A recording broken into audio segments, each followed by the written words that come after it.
बिस्मिल्लाहिर्रहमानिर्रहीम। अस्सलाम वालेकुम। रूहानी दुनिया चैनल को देखने वाले मोअज़्ज़िज़ ख़वातीन व हज़रात, उम्मीद है आप सब लोग खैरियत से होंगे और ईमान की बेहतरीन हालत में होंगे।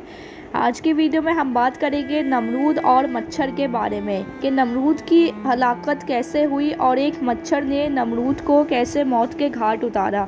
ये सब कुछ जानने के लिए मेरे साथ रहिएगा, वीडियो को आखिर तक देखिएगा और कुरान और हदीस की रोशनी में ऐसे इस्लामी वाक़यात जानने के लिए मेरे चैनल को सब्सक्राइब करके बेल आइकन को प्रेस कर दीजिए।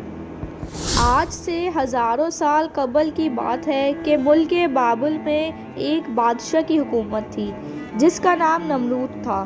नमरूद निहायत ही सरकश और जालिम शख्स था। वो अपने आप को खुदा कहता था और जो इसे खुदा नहीं मानता था वो इस पर बहुत जुल्म करता था। नमरूद बुत परस्त था और सबको बुत की पूजा कराता था। अल्लाह ने नमरूद और बाबुल के लोगों की तरफ हज़रत इब्राहीम अलैहिस्सलाम को माबूस फरमाया। आपने नमरूद को अल्लाह की इबादत की तरफ बुलाया, मगर नमरूद की जहालत और गुमराही ने इसे अल्लाह के इनकार पर खड़ा कर दिया। जब इब्राहीम अलैहिस्सलाम ने कहा कि मेरा रब तो वो है जो ज़िंदा करता है और मारता है, तो नमरूद ने कहा मैं भी ज़िंदा करता हूँ और मारता हूँ। फिर इब्राहीम अलैहिस्सलाम ने कहा मेरा अल्लाह तो मशरिक़ से सूरज निकालता है, अगर तू खुदा है तो मशरिक़ से सूरज निकाल कर दिखा। ये बात सुनकर नमरूद को गुस्सा आया और कहा कि इब्राहीम को आग में डाल दिया जाए। लिहाजा बाबुल के लोगों ने एक ख़ास मुकाम पर लकड़ियाँ जमा करना शुरू किया। जब लकड़ियाँ जमा हो गई तो इसमें आग को जलाया गया। जब लकड़ियों में आग जल गई तो इब्राहीम अलैहिस्सलाम को आग में फेंका गया, लेकिन वो आग अल्लाह के हुक्म से ठंडी पड़ गई। जब नमरूद ने देखा कि आग इब्राहीम अलैहिस्सलाम का कुछ नहीं बिगाड़ सकती तो इसने आग को आज़ाद कर दिया। लेकिन इस वाक़ये के बाद भी नमरूद और बाबुल के लोग अल्लाह पर ईमान ना लाए। लिहाजा नमरूद ने बाबुल में एक अजीम मीनार बनाने का हुक्म दिया जिसके ज़रिए वो अल्लाह से मुलाकात कर सके। जब ये मीनार तामीर हुआ और बादलों को छूने लगा तो नमरूद इस पर चढ़कर खुदाई का दावा करता था और आसमान की तरफ देखकर खुदा को लड़काता था और लोगों से कहता था कि आसमान का खुदा मुझे जवाब नहीं दे रहा क्योंकि वो मेरा मुकाबला नहीं कर सकता है।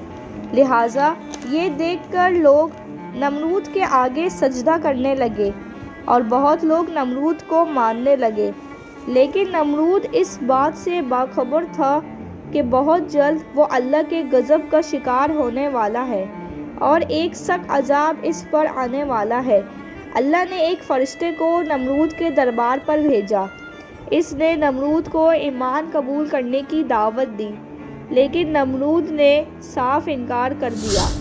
फ़रिश्ते ने नसीहत करते हुए कहा कि खुदा की ताकत तुम और तुम्हारी फ़ौज से कहीं ज़्यादा है।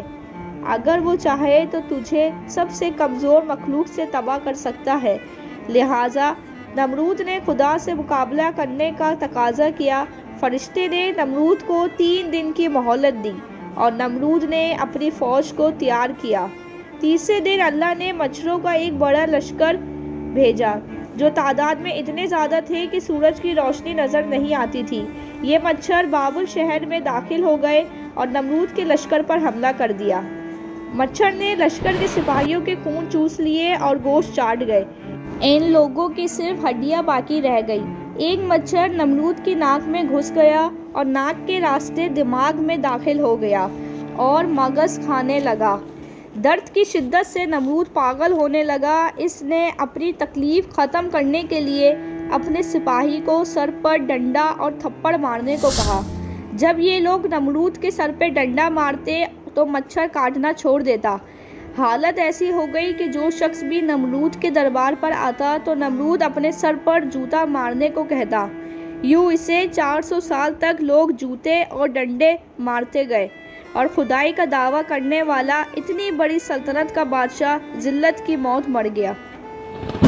इस वाक़ये से हमें ये सबक हासिल होता है कि अल्लाह ताला की ही वो ज़ात है जो सब कुछ कर सकती है, मुमकिन को नामुमकिन और नामुमकिन को मुमकिन कर सकती है।